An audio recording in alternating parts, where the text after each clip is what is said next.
Buongiorno a tutti e bentornati a Valgrande. Mi trovo qua in questo sterminato campo di farro.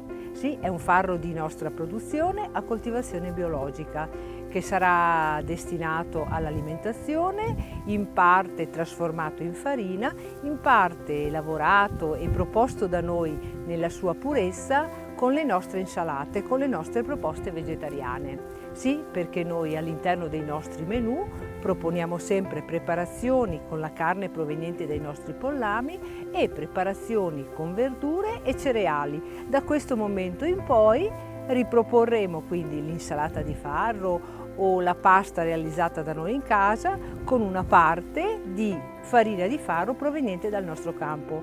Se siete curiosi anche voi di assaggiare le nostre preparazioni estive con l'arrivo di questa bellissima stagione, vi invito a prenotare il vostro tavolo attraverso i contatti che troverete nelle pagine social dove noi siamo presenti o attraverso le pagine del nostro sito. Vi aspetto per questa bellissima estate. Ciao!